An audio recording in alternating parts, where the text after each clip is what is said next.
Muy buenos días, muy buenas tardes o quizás muy buenas noches, estimado oyente, según sea la hora y el país donde se encuentre escuchando este programa. Les habla nuevamente el pastor bautista Nikos Ricoy, director de este programa Encuentros y pastor del ministerio Tinajas, llenando siempre a cada tinaja que nos escucha con el agua fresca y limpia de la palabra de Dios desde aquí, en Valencia, España, para todo el mundo hispanoamericano, llegando desde Canadá hasta el sur de Chile y también a otros oyentes de habla hispana en diferentes partes del planeta. Muy bienvenidos a todos nuestros seguidores en esos lugares y les damos las gracias por estar ahí atentos al nuevo mensaje de hoy de nuestro programa Encuentros.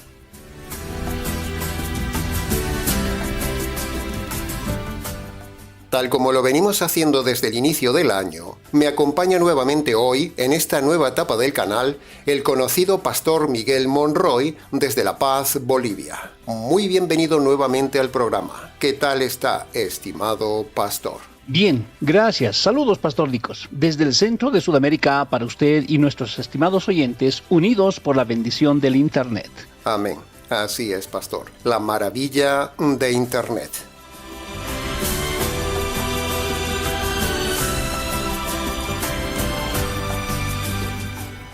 Bien, desde inicio de año venimos compartiendo una serie de temas bíblicos muy importantes y muy prácticos para que a usted le vaya bien en el resto del año. Hemos tocado en el primer día cómo tomar decisiones. Luego hemos tocado el importante tema del divorcio, que es el segundo tema más importante de la Biblia. Luego hemos tocado también el tema de los roles en el hombre y en la mujer. Y por último, la semana pasada hemos enseñado el tercer tema más importante que todo líder debe tratar y enseñar, el candente tema del suicidio.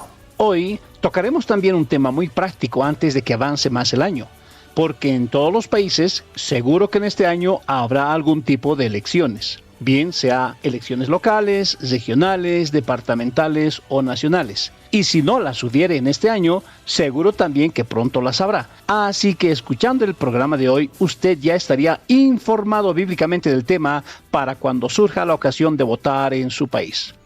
Nos parece muy importante y práctico poner este tema ya desde el inicio de año y también lo tocaremos porque hemos recibido muchas cartas de consulta a la consejería del ministerio sobre si se debe votar o no votar.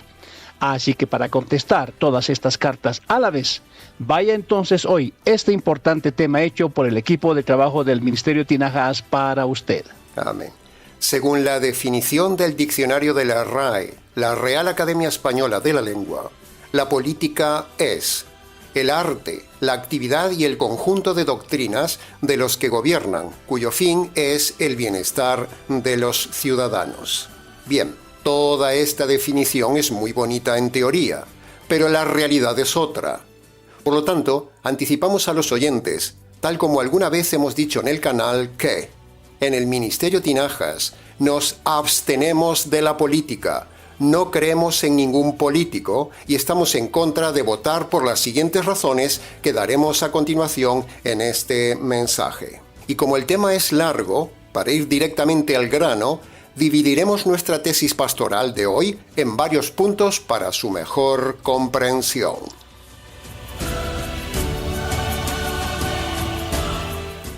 Punto número 1. Hay gente mal llamada cristiana que apela al Antiguo Testamento para defender su postura de meterse en política, gobernar y votar.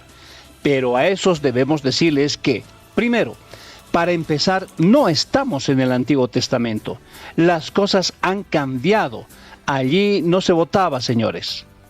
Segundo, también decir que una cosa es gobernar y otra cosa es la política. Ser político o hacer política son cosas diferentes. En el Antiguo Testamento no se ve a políticos ni a hacer política como en el día de hoy. Por lo tanto, el argumento de usar el Antiguo Testamento está derribado.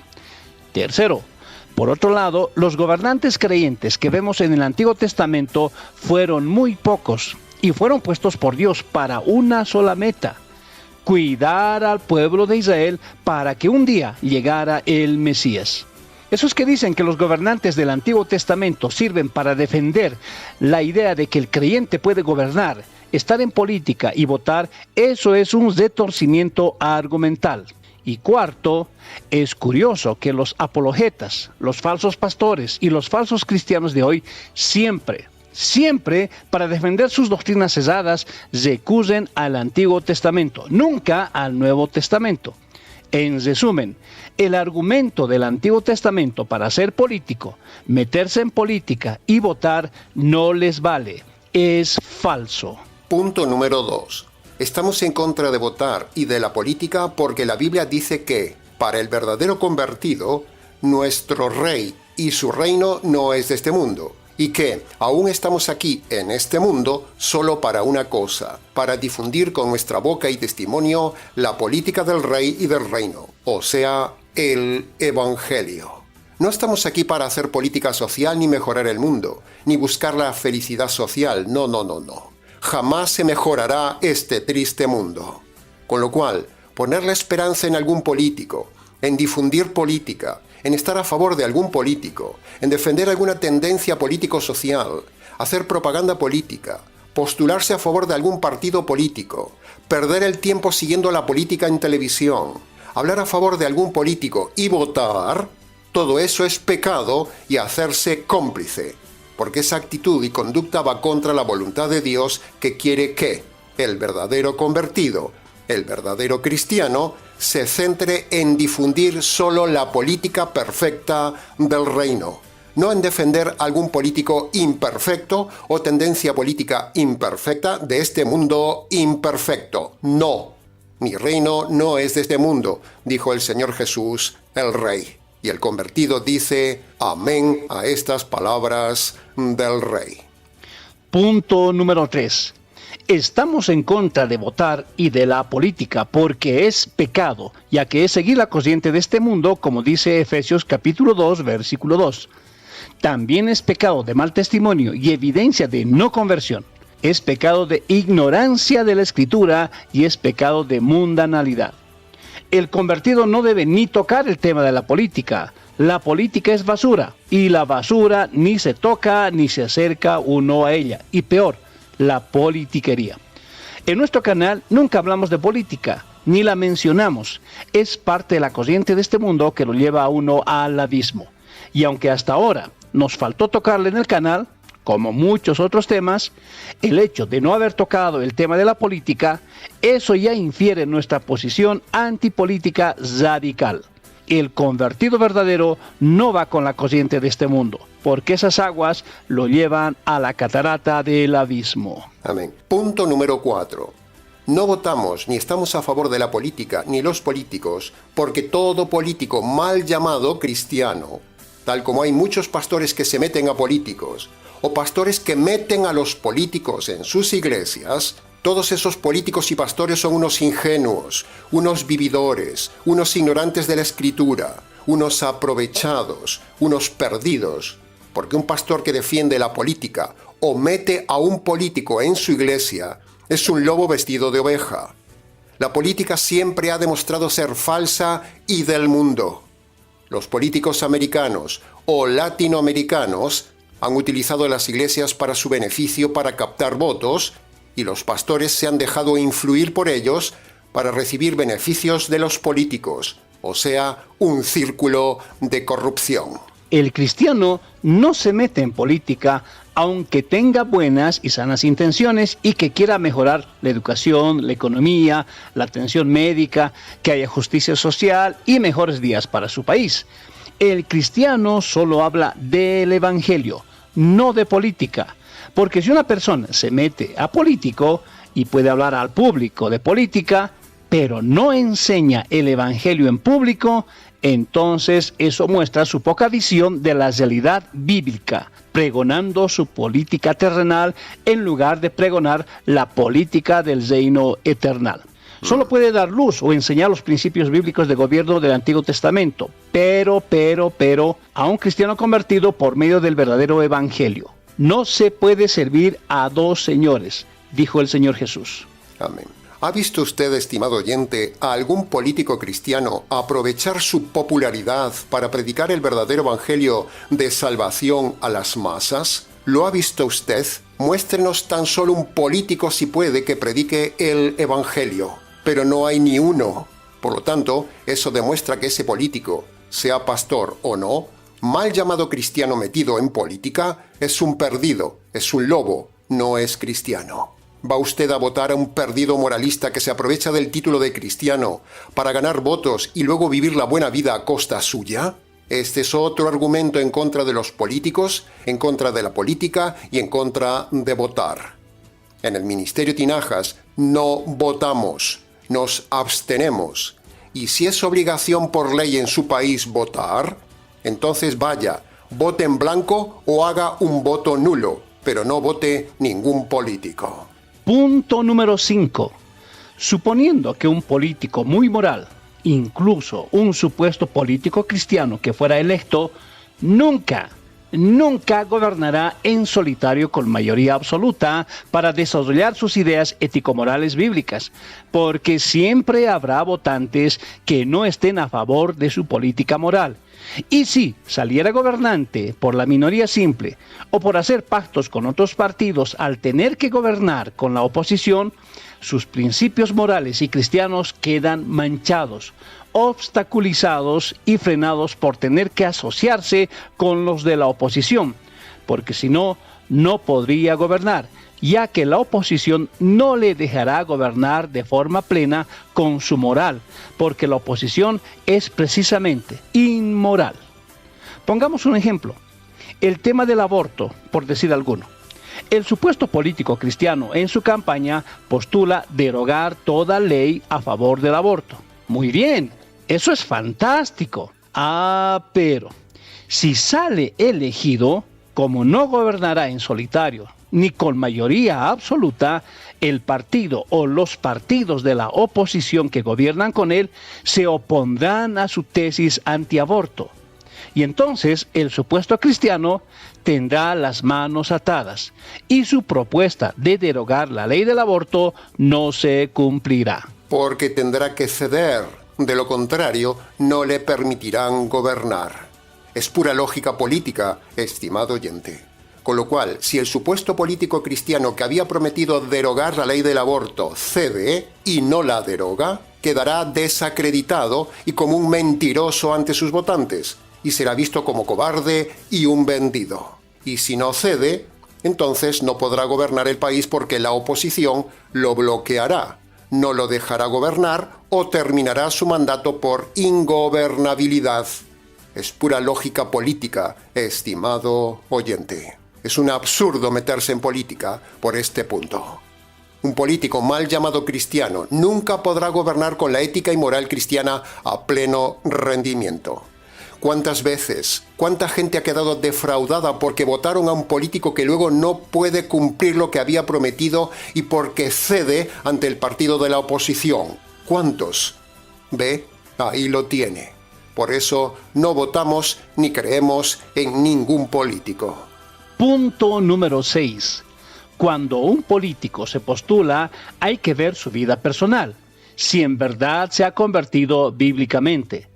No que hayas repetido una oración de fe, o que sea uno de esos políticos baratos de aceptar a Jesús en el corazón, o simplemente estar asociado a alguna iglesia. Porque si defiende el aborto, si permite el aborto, si es divorciado, recasado, si está a favor del divorcio y otros pecados más, con estos simples temas ya todo político mal llamado cristiano queda desacreditado como político. Y por supuesto, demostraría que no es cristiano. No hay un político actualmente que se enfrente al divorcio y al aborto y ni contar a los homosexuales. Amén.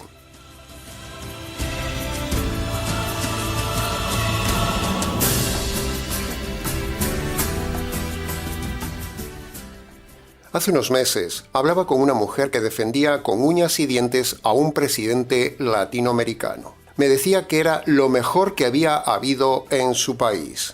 Pero le hicimos estas sencillas preguntas. Señora, ¿su presidente permite el aborto en su país o lo ha derogado? La respuesta fue, sí, el presidente en este país permite el aborto. Ah, muy bien, muy bien. Otra pregunta, señora. ¿Su presidente ¿Ha derogado la ley del divorcio? La respuesta fue no. Entonces, señora, le dije yo así, ese político tiene apariencia de piedad, pero es un político falso que va contra la voluntad de Dios.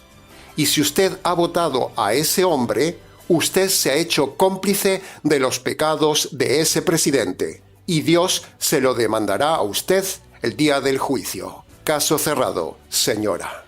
Punto número 7. ¿Usted ha visto al Señor Jesús con su carisma, sabiduría y poderes hacer política? No. ¿Ve usted al Señor Jesús con alguna tendencia política? No. Precisamente por eso fue traicionado por Judas. Porque Judas quería que Jesús fuera un líder político. ¿Usted ha visto a Pablo con su carisma, experiencia, liderazgo e inteligencia hacer política y animar a votar, siendo, como era un hombre de grandes dotes, para mover masas y exponer ante la gente? No. ¿Ve usted a Pablo con algún atisbo de ser político, presentarse a senador de Roma o apuntarse con Festo o Agripa para hacer una campaña política juntos? ¿Lo ha visto? ¿Sí o no? Pues si la respuesta es no, estimado oyente, queda todo derribado porque sería el candidato más idóneo para ser un político cristiano en aquel tiempo. Pero él dijo que todo lo humano lo tenía por basura. Santiago y Juan dicen que amar al mundo es ser enemigo de Dios, y la política es claramente puro mundo. Y para aquellos que manipulan el pasaje famoso de dar al César lo que es del César, ese pasaje se refiere a dar, no a hacer política. Hay que ser muy retorcido para decir que ese pasaje nos permite meternos en política y votar. Pero, tristemente, hay mucho retorcido por ahí que tuerce las Escrituras para su propia conveniencia y, por supuesto, para su condenación. Merecida se la tiene. El convertido ni siquiera menciona la palabra política. No difunde ni se posiciona en nada político. En el ministerio Tinajas nadie se posiciona de forma política. La política es de este mundo y nosotros estamos en este mundo, pero ya no somos de este mundo. La política es basura. Pasa por buena, pasa por moral, pasa por social, pero es basura y corrupta porque está gobernada por corruptos. La basura no se toca, se echa afuera, bien lejos. Así que, estimado oyente, si usted se llama creyente cristiano o como quiera, póngase radical con este tema. Si el Señor, el apóstol Pablo y los demás apóstoles no hicieron apología de la política, nosotros, sus seguidores, tampoco. Argumento contundente.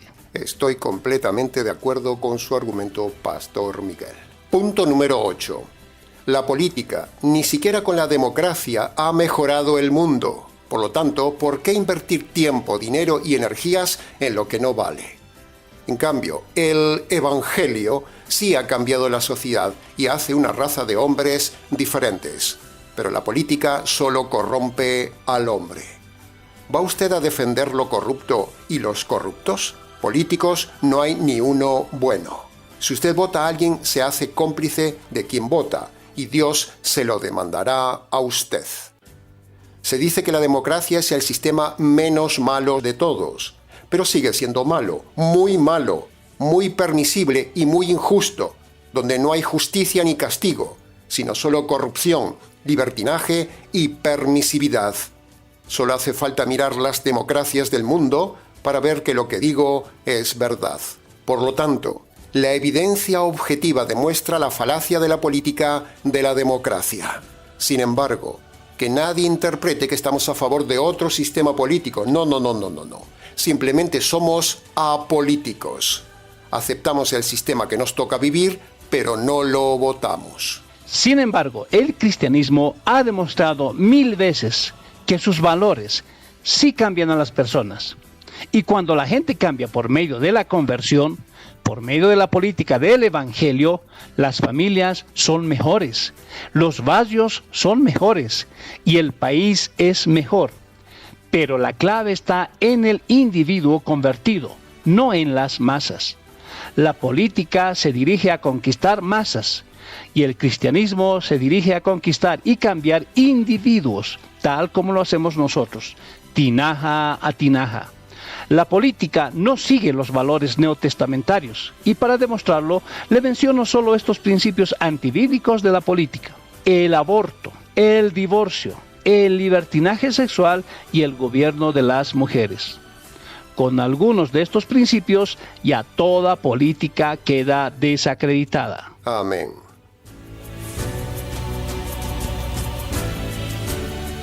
Punto número 9. Como hemos dicho hace un momento, en toda política actual están inmersos los movimientos feministas donde la mujer tiene que tener un porcentaje de participación en el gobierno, cuando la Biblia prohíbe a la mujer gobernar y la política permite a la mujer gobernar. No hay ningún político que gobierne sin la participación al menos de una mujer en el gobierno o en las instituciones de su gobierno, con lo cual eso ya va contra la voluntad de Dios. La mujer no puede gobernar, lo dice la Biblia. Por eso no votamos ningún político, porque meterá a mujeres a gobernar. Y punto número 10.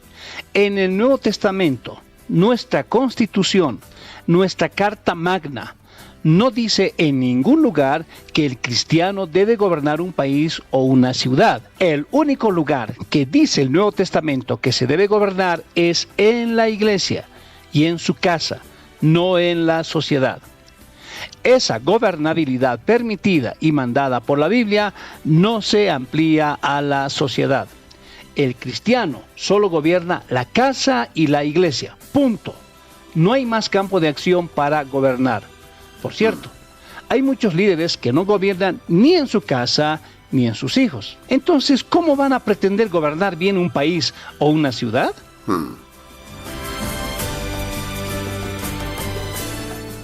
Una pregunta, señor político cristiano. Ya que usted se llama cristiano y dice ser cristiano, ¿me puede decir, por favor, cómo y cuándo se hace uno cristiano?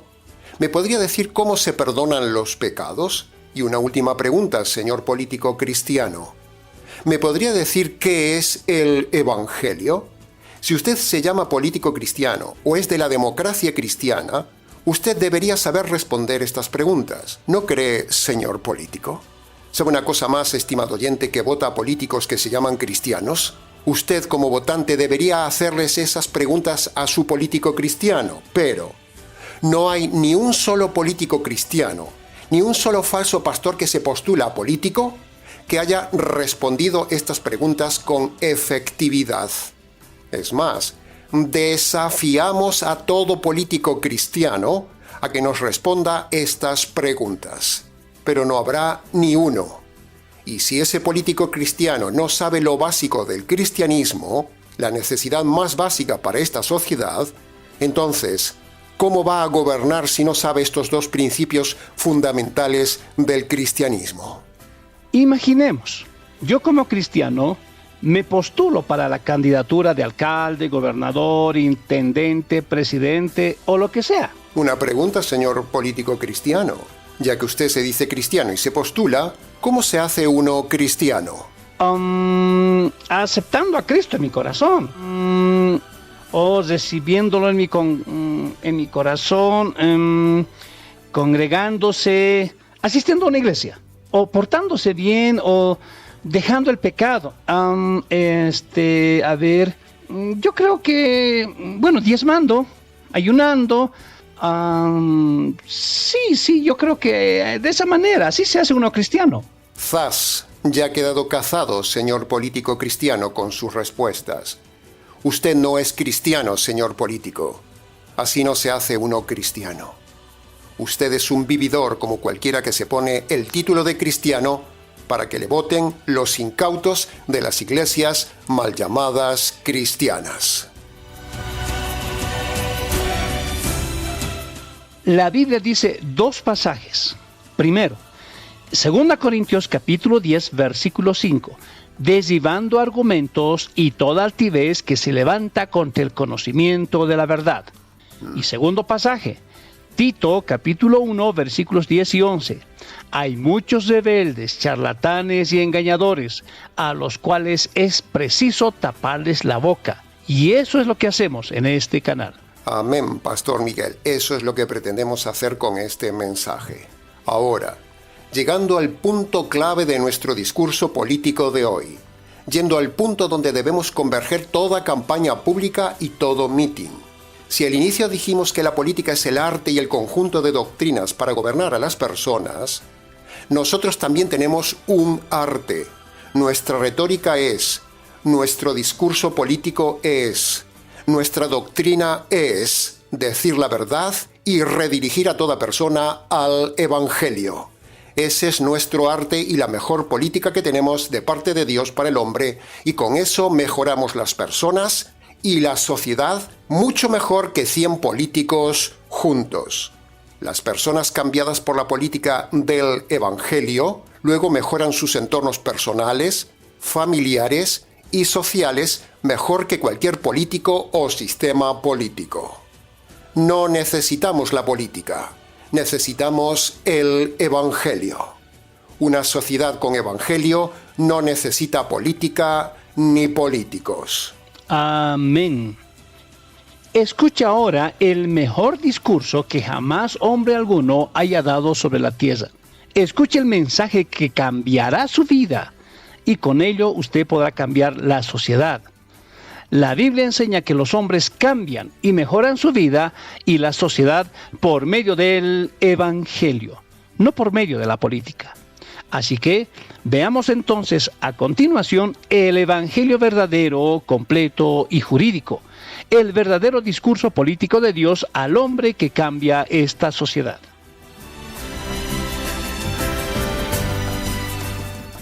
La política actual está formada por 3 poderes: el legislativo, el ejecutivo y el judicial.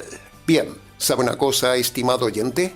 Dios, el gobernador del universo, también tiene los 3 poderes de gobierno, como está escrito en Isaías capítulo 33, versículo 22.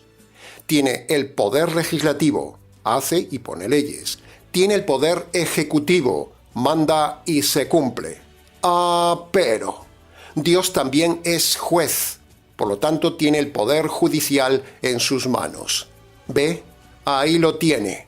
Siempre estamos buscando el arte de redireccionar todo hacia el Evangelio, porque en el Evangelio es donde están concentradas las leyes de Dios, las órdenes de Dios y la justicia de Dios, la mejor política para el hombre. Escuche entonces ahora el siguiente meeting, estimado oyente. Para que su vida cambie y cambie la sociedad y su entorno, usted antes debe ser limpio y absuelto de sus delitos cometidos en su vida social. Usted debe reconocer que violó la ley de Dios. Por lo tanto, ahora Dios le manda que usted haga una serie de cosas para no aplicarle el poder judicial y echarlo de la sociedad actual. Usted como delincuente por sus delitos ya debería haber sido echado de esta sociedad. Pero Dios el juez, en su paciencia, le está otorgando libertad condicional para que usted obedezca sus condiciones. La Biblia dice que esos delitos cometidos por usted en esta sociedad son quitados por medio de algo jurídico, el Evangelio, el mejor mensaje político-jurídico que hay sobre la tierra. La Biblia nos hace comprender y razonar que este discurso que vamos a compartir ahora quita los delitos del hombre y luego cambia al hombre. Amén. El Evangelio tiene los mismos elementos básicos que hay en una sociedad democrática. Verá, en una sociedad debe haber un juez. El Evangelio nos dice que Dios es juez. En una sociedad hay delincuentes. El Evangelio muestra que el pecador es un delincuente ante Dios. En una sociedad están las leyes para el hombre. El Evangelio muestra que el hombre ha roto las leyes de Dios. En una sociedad, los delitos son la infracción de la ley. En el Evangelio, dice la Biblia, los pecados son la infracción de la ley. En una sala de justicia de una sociedad hay un veredicto. En el Evangelio, el único veredicto sobre el hombre es culpable. En una sociedad se debe impartir justicia social. En el Evangelio, Dios revela su justicia divina sobre el hombre. En una sana sociedad se debe aplicar el juicio sobre el culpable. En el Evangelio, lo que le espera al hombre es el juicio por sus pecados. En una sociedad justa debe haber una justa condena. En el Evangelio nos dice que el hombre recibirá la condena justa y eterna. En una sala de justicia social, lo que le espera al delincuente es la cárcel. En el Evangelio, lo que le espera al pecador es la cárcel eterna. En una sociedad justa hay testigos sobre los delitos. En el Evangelio, las personas a las que hemos ofendido serán los testigos. En toda sociedad debe haber un fiscal imparcial que acuse al delincuente. En el Evangelio, un buen predicador es el fiscal ante el pecador. En una sociedad justa debe haber un abogado. En el Evangelio, el Señor Jesús es el abogado. Bien, hasta aquí con la evidencia de la similitud socio-legislativa judicial del Evangelio. Amén. Es increíble la evidencia. Continuemos entonces con nuestro razonamiento político. La Biblia es la ley jurídica de Dios. Muestra y demuestra que todo hombre y toda mujer es jurídicamente culpable ante Dios por los delitos que ha cometido diariamente en su vida, por saltarse las leyes de Dios. Esos delitos hacen al hombre delincuente. Ahora, por otro lado, este hombre y mujer delincuente, ciudadanos del planeta, viva donde viva, tienen frente a Dios, que es el legislador, el gobernante y el juez del universo. Así que Dios debe aplicar, o sea, ejecutar su justicia sobre los delitos cometidos por el hombre por haber roto las leyes de Dios. Todo esto es pura lógica, estimado oyente. Ahora, dicho esto, entonces llegamos a la triste conclusión que el hombre delincuente tiene un grave problema político ante Dios, que tiene el poder legislativo por haber hecho las leyes, tiene el poder ejecutivo como gobernante del universo y tiene el poder judicial como juez de los hombres. ¿Cuál es entonces ese problema que tiene el hombre? Pues por haber roto las leyes de Dios, el juicio, la justicia y la condenación de Dios, el juez, están sobre él. Tremenda mala noticia política. ¿No cree, estimado oyente? O sea, toda la sociedad está así. Por eso la sociedad no funciona. Por cierto, permítame un obligado paréntesis. Olvídese de esa mentira de que Dios le ama, porque la Biblia dice más bien dos cosas contrarias. Primero, que el hombre es delincuente. Y segundo, que Dios, como gobernante, legislador y juez, aborrece al hombre y el plan maravilloso que tiene para el hombre es enviarlo a la cárcel eterna. Bien, cesamos el paréntesis y sigamos. Entonces, ¿cómo librarse de esa situación de condena jurídica ante Dios? Bien, recuerda que los delitos, o sea, los pecados demandan que la justicia divina caigan implacablemente sobre el hombre delincuente. Y si esa justicia cae sobre el pecador cuando Dios le quita la vida, entonces, ¡zas!, el hombre estaría perdido en la cárcel eterna para siempre. Y de lo que se trata es precisamente de librar al hombre de esa condena. Pero, escuche bien esto ahora. Escuche este discurso político que tenemos para usted, estimado oyente. El mejor mensaje que usted habrá de escuchar. Si la justicia divina que merece el hombre cae sobre otro hombre que es perfecto, que nunca delinquió, que cumplió siempre toda la ley y que se ofrece a recibir esa justicia divina, entonces hay esperanza de perdón para el hombre pecador y puede quedar libre de la cárcel eterna. ¿Me está siguiendo en este mitin? Entonces, la buena noticia política, jurídica y de esperanza que tenemos hoy para usted es precisamente que esa justicia divina que usted y yo merecemos recibir por nuestros delitos cometidos en esta sociedad, esa justicia cayó sobre otro, cayó sobre el Señor Jesús, el hombre perfecto. Esta es la noticia política más grande jamás contada al hombre. Este es el Evangelio venido del Consejo de Ministros eterno del cielo. Que la justicia que el hombre merece recibir cayó en la cruz sobre el Señor Jesús. Hace unos 2000 años en la cruz en Israel, Dios el Padre, el juez de todos los hombres, descargó sobre su Hijo Jesús la justicia divina que usted y yo merecemos recibir en la condena y cárcel eterna por los delitos cometidos en esta sociedad. Pero espere un momento.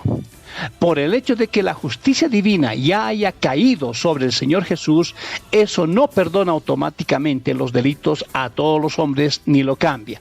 Esa doctrina política religiosa del universalismo automático del perdón de los pecados no existe. Es otra doctrina política falsa inventada por falsos políticos llamados pastores.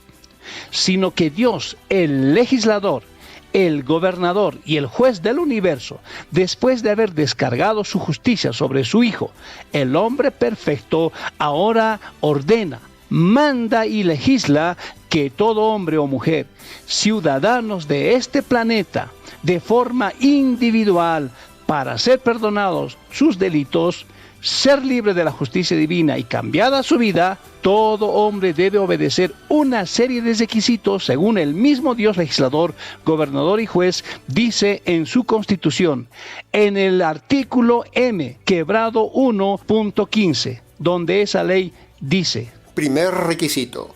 Todo hombre y mujer ciudadanos de este planeta debe reconocer de forma concreta ante Dios sus delitos cometidos en su vida desde su juventud hasta el tiempo presente. Segundo requisito. Para ser absuelto de sus delitos, todo hombre o mujer debe abandonar los delitos que esté cometiendo en el tiempo presente. O sea, el delincuente debe humillarse ante el juez. Estos dos requisitos, la Constitución de Dios lo llama arrepentimiento. El arrepentimiento no es pedir perdón a Dios, estimado oyente. No pedimos nunca perdón a Dios por nuestros pecados, sino que lo que debemos hacer es reconocer de forma concreta nuestros delitos ante Dios. Pedir perdón a Dios es un invento político de la religión, no está en la Constitución de Dios. Tercer requisito. Todo hombre o mujer, ciudadanos de este planeta gobernado por Dios, debe reconocer ante Dios que merecen recibir la justicia divina por sus delitos cometidos en su vida. Cuarto requisito. Todo hombre y toda mujer debe reconocer que el Señor Jesús, el ciudadano perfecto e inocente, recibió en la cruz esa justicia divina que usted merecía recibir por sus delitos. Y quinto requisito, llegados hasta aquí, todo hombre o toda mujer, ciudadanos de este planeta, vivan donde vivan, deben apropiarse por la fe de esa justicia divina que le cayó al ciudadano, el Señor Jesús, en la cruz. Así que, cuando todo ser humano, hombre y mujer, obedece estas leyes puestas por Dios que tiene los tres poderes, legislativo, ejecutivo y judicial, entonces Dios lo absolverá de sus delitos y cambiará su vida haciéndolo un hombre de una raza diferente.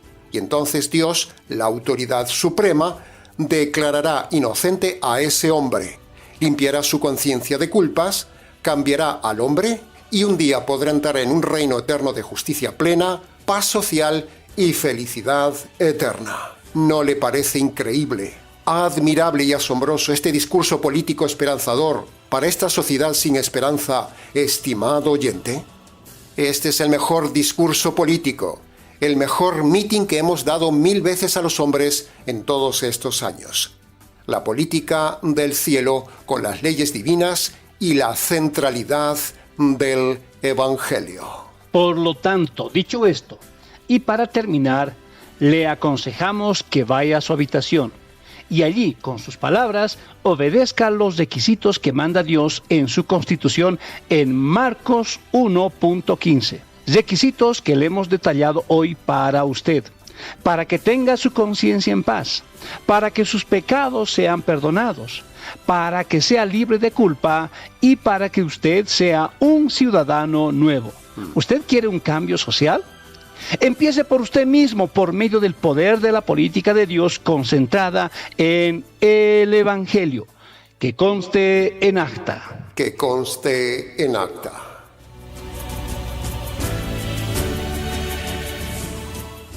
Bien, lamentablemente se nos ha ido nuevamente el tiempo de nuestro discurso político, estimado oyente.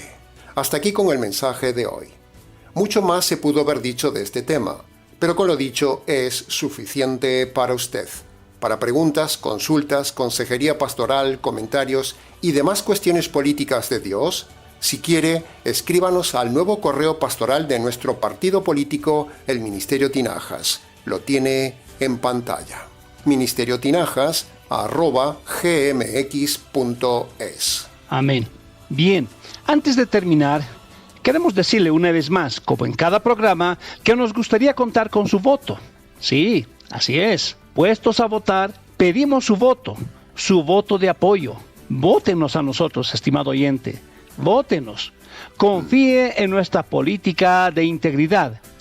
Hemos dicho que no se debe votar en política, pero pedimos su voto de ayuda y apoyo financiero para sostener las campañas políticas de este ministerio a lo largo del año y ayudar a los ciudadanos con estos temas. Amén.